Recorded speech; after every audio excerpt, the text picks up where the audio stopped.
n'y a pas que les sushis dans la vie. Pour grignoter nippon en 2 coups de baguette, il y a aussi l'option bento.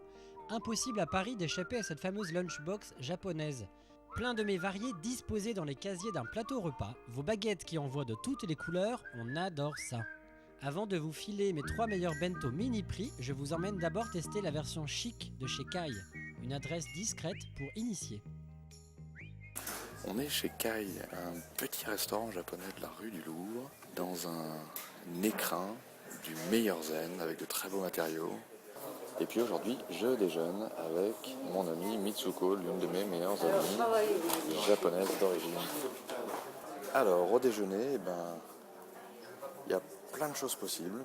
Et nous, on va s'orienter vers le Shokado Bento, qui est en fait un coffret déjeuner qui vous est servi pour 42 €. Et en plus de ce coffret, finissez votre repas avec soit des nouilles fines d'Inaniwa qui sont servies chaudes ou froides, ou une glace signée Pierre Hermé. Et lui, c'est Kiko, le patron japonais de l'endroit.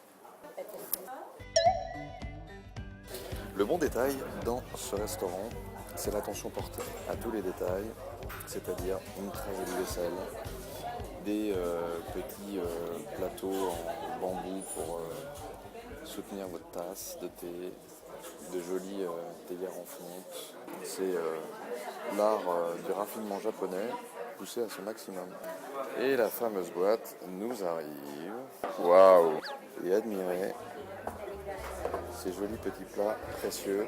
Alors ce très joli bento, c'est baptisé ici le Shokado Bento. Shokado, c'est en fait le nom d'un très ancien calligraphe japonais qui a eu l'idée de transformer une boîte à peinture en plateau repas. Ça avait eu beaucoup de succès et le nom est resté.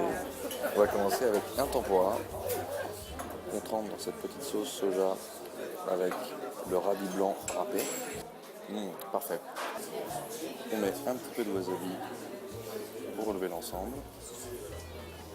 On trempe dans la sauce soja et c'est délicieux. Un riz tout simple accompagné de quelques légumes vinaigrés. Les légumes vinaigrés, c'est une spécialité de Kyoto. Ils sont très bons, très bien faits. Et là, vraiment le meilleur, un tempura de kabocha, c'est le potiron japonais, extrêmement sucré, très tendre. On croirait presque un dessert, c'est remarquable. Juste là, une petite émincée de canard avec negi, c'est le nom japonais pour le poireau. Un kushiyage, c'est une espèce de petite bouchée, c'est une spécialité d'Osaka, servi comme ça sur une épingle en bambou. C'est bon, hein, franchement. C'est bon. Et une tarte chocolat blanc, vanille, signée PH, Pierre Hermé. Alors là, le dessert pour le coup, il y a un petit défaut, c'est que la tarte a passé un peu trop de temps au frigo et ça s'en ressent notamment sur la texture de la pâte, qui est beaucoup moins sablée, ça gâche un peu le plaisir. Et comme mon ami Mitsuko m'a apporté des petits sablés aux amandes et au sésame blanc, c'est ça? C'est magnifique. Et là, pour une fois, entre le dessert à la vanille et chocolat blanc de Pierre Hermé et les sablés de Mitsuko, on a choisi.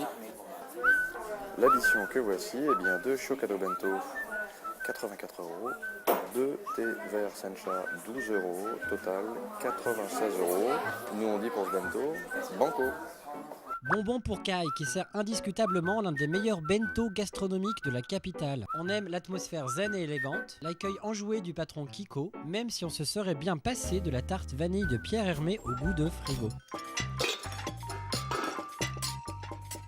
Un bento sur le pouce autour de 10 €, bingo. Je vous refile mes 3 adresses préférées. Un air de vieux boui-boui déglingué, des néons blafards et un service légèrement autiste. Oui, je sais, on ne dirait pas comme ça, mais Yuya est la cantine supérette japonaise du quartier Sainte-Anne. Premier indice, c'est plein d'expats. Deuxième indice, côté épicerie, il y a tout ce qu'il faut pour cuisiner nippon à la maison. Troisième indice, on fait la queue pour le bento. Mon préféré, c'est le Genmai Bento, un plateau repas à base de saumon grillé et de blé complet avec 4 accompagnements au choix, genre salade de haricots au sésame ou légumes marinés au bouillon d'ashi. Ça reste du snacking de rue en barquette jetable, mais à 7,50 €, connaissez-vous dans le quartier un encas aussi bon, sain et complet ? Et là, vous me répondez Ace Gourmet Bento, à quelques dizaines de mètres seulement de Jujiya. Pour 8 € et des poussières, cette nouvelle cantine habillée pop vous ficelle un super bento version nippo-coréenne. Le mode d'emploi, faire la queue, choisir son plat principal, porc pané, beignets de crevettes. Alors pour nous, ce sera les calamars épicés extra avec riz et vermicelle. Et enfin, composer sa palette de 5 accompagnements à base d'algues, de champignons et de légumes fermentés. Là, des petites mains agiles remplissent les casiers de votre lunchbox derrière la vitrine.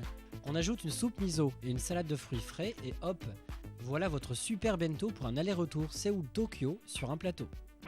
Un bento bobo, ça vous botte ? Suivez-moi chez Nanashi, rue de Paradis dans le 10e, entre les murs Poetico Récup d'une nouvelle cafétéria branchée signée Lionel, l'associé d'André du Baron. Et la jolie japonaise qui s'active dans sa cuisine ouverte, c'est Kaori Endo, une bricoleuse culinaire de grand talent qui mixe le bio, le bon et le Japon.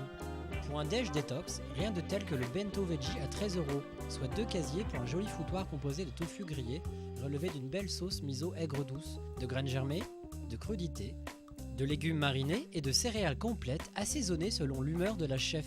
Et comme la chef était de bonne humeur ce jour-là, on s'est aussi laissé tenter par une tarte à la banane, vraiment extra. Allez, à bento dans Très Très Bon.